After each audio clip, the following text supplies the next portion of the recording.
அதுக்குமே அரசு செய்யும் நிச்சயம். மாவட்டமாக அறிவிக்க வேண்டும். அது மாண்புமிகு அமைச்சர் அவர்கள் நினைத்தால் முடியும். இந்த கேள்விக்கு பாண்டி ரொம்ப சுறுசுறுப்பா தயாராகிறாரு. அது ஏன்னு எனக்கு தெரியும். தெரியுமே.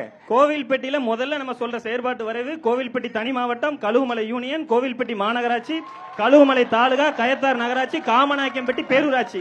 இது நாம் தமிழர் ஆட்சியின் கனவு. வர ஆட்சி நம்ம உட்கார்ந்து செய்யறோம். சரி, ரைட் ரைட், ஓகே. இல்ல அந்த தனி மாவட்டத்திற்கு கடம்பூர் ராஜ் அமைச்சரா இருக்கும்போது எல்லா நடவடிக்கையும் எடுத்துட்டாரு. 75% எல்லாம் முடிஞ்சு போச்சு. இனி அதிமுக ஆட்சி வரும்போது மாவட்டமாக அறிவிக்கப்படும். அதிமுக ஆட்சி காலத்துல தான் 5 மாவட்டம் பிரிச்சிங்க. கோவில்பட்டியும் தலைமையிடமா வச்சு ஒரு மாவட்டத்தை பிரிச்சிருந்தீங்கன்னா தூத்துக்குடி மக்கள் உங்களை கொண்டாடி இருப்பாங்க. ப்ரொபோசல் கொடுத்தாச்சு, பிரிச்சிருக்கலாமே. 5 மாவட்டத்தை பிரிச்சீங்கல்ல. திருப்பத்தூர் நீங்க தான் பிரிச்சீங்க. ஒரு மாவட்டத்தை பிரிக்கிறது சாதாரண விஷயம் கிடையாது. அது நிறைய, அதெல்லாம் உங்களுக்கு தெரியும். 5 மாவட்டத்தை அனாவசியமா பண்ணீங்க. சடங்கு பிரிக்க முடியாது. அது சில வேலைகள் செஞ்சாச்சு. அந்த வேலைகள் ஸ்டார்டட். சரி, right sir. Okay okay okay sir. Okay okay. நீங்க திருச்செந்தூர் சட்டமன்ற தொகுதியிலிருந்து திருச்செந்தூர் வந்திருக்கிறேன். அதாவது ஆழ்ந்து கொண்டு இருக்கிறவர்களுக்கும் ஆழ்ந்து முடித்துவர்களுக்கும் ஆளப்போக வேண்டும் நினைப்பவர்களுக்கும் ஒரே ஒரு கோரிக்கை எங்களுக்கு. எப்படின்னா, நாங்கள் திருச்செந்தூர் உள்ளூர் பக்தர்கள்.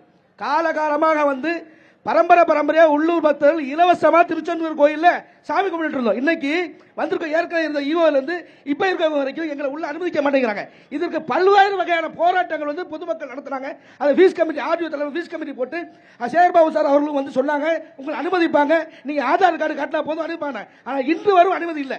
இது நாங்க, அதாவது இன்னைக்கு பக்தர்கள் தானே வந்துட்டாங்க, ஆனா அங்கேயே பிறந்து அங்கேயே வளர்ந்துட்டோம். தயவு செஞ்சு எங்களுக்கு அதை ஏற்பாடு பண்ணி கொடுங்க. அப்புறம் இப்ப நேரடியா அந்த கேள்வி திமுகவிற்கு தான். மேடம், நீங்க பதில் சொல்லலாம். உள்ளூர் பக்தர்களுக்கு இல்ல, அவங்களுடைய ஆதங்கம் புரியுது. காலகாலமா காலையிலே கடல்ல குளிச்சுட்டு முருகனை போய் தரிசிட்டு தான் வெளியே போவாங்க. அந்த மாதிரி இருந்த ஊரு. இப்ப எங்களுக்கு இந்த அமைச்சர் சொல்லியும் செய்யலன்றாங்க. நிச்சயமா நான் உங்களுக்கு அதை பேசுறேங்க. அதிகாரிட்ட நான் ஏன் அமைச்சர் சொல்லி செய்யாம இருக்கீங்கன்னு பேசுறேன். நம்ம நிச்சயமா அதை ஒரு உரிய நடவடிக்கை எடுக்கணுங்க. அது அவங்களுடைய பிறந்தல இருந்து அவருடைய வழிபாடா இருந்தது. இன்னைக்கு எல்லா வெளியூர் அகில இந்திய அளவில் வர்றதுனால அவருடைய உரிமை பறிக்கப்படுதுன்னு அவர் ஃபீலிங் பண்றாரு. ஆதங்கத்தை நிச்சயமா நாங்க கருதுவோம். நோட்ஸ் எடுத்துட்டீங்க போல மேடம்.